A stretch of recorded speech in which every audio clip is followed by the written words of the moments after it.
Paklaro ro, ano?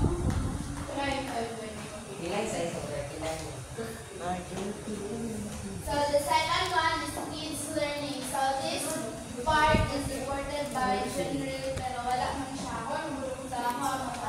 So this app helps children develop their cognitive development, especially the problem-solving skills through number counting activities. So ang iyang mga activity ano kay focus siya sa problem-solving, which is ang number counting and also number tracing.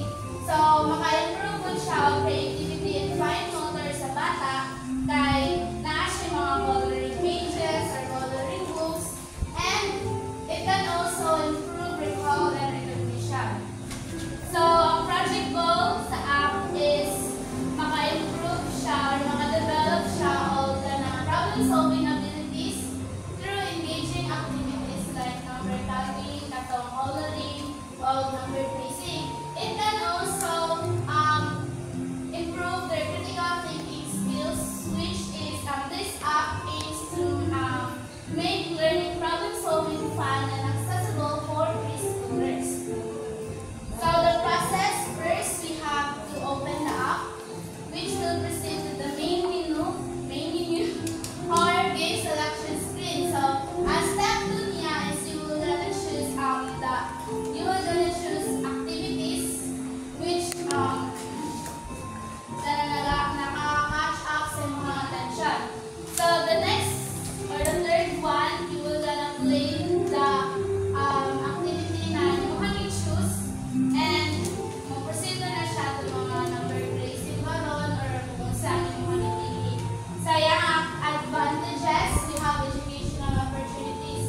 So kani siya, syempre, it talks about problem solving. So kana makakuha dito kana mga lesson na about sa math. So it can improve your numeracy skills. So ang skill development niya na siya yung numeracy skills, na literacy skills, and na siya yung critical thinking skills. So we also have here the engagement and motivation. Syempre, kung siya, engaging siya na dula, so ma-engage din ang mga bata and motivate sila na magtuon na lesson kay paan ka na fun man siya. And the last one is accessibility and convenience. So dali raman siya i-manipulate and kanang free raman siya, so accessible siya sa tanan kanang bata na paan kanang naa siya kanang gadget. Syempre, dili maka-access ang bata na katong na siya sa kuan na mga places or wala sila gadgets. Sa disadvantage na atay mo pa. So the first one is the excessive screen time. So if kanang grabe na ang exposure sa bata sa katong cellphone kay na siya negative effects. So the second one is the potential for distraction. Ma-distract ang bata, which is nagtahay there na meal time na. So bali naganahan na siya og dula no sa kanang katong app, and magsige na lang siya cellphone. So din siya kanang ma-distract na siya or mutahay sa eskwela, di siya ganahan kaya magsige na lang siya cellphone, sige na lang siya dula ato, and reduce social interaction. Kanang dili na siya maka-interact with other children, and impact on physical development. So ato siya pag dili na siya ganang mukhaon, kaya sige na lang siya dula.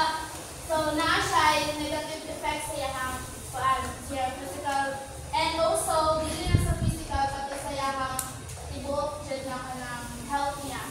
So kani siya, ang disadvantages kay makuanan niya siya ma-avoid if naay kanang tarong na kanang guide sa parent or sa teacher.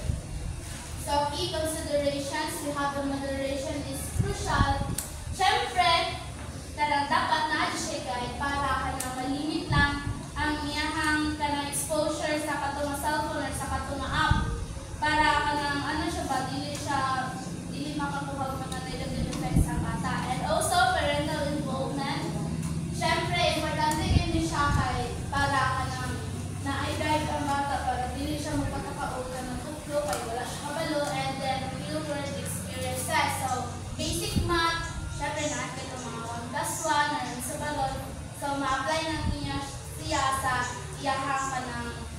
ka ng everyday experiences so tayo, mabalit pa siya or tagaan siya ng kwarta, anak. So, ang process na tayo, pag-open mo sa app, mo siya ang magawa. So,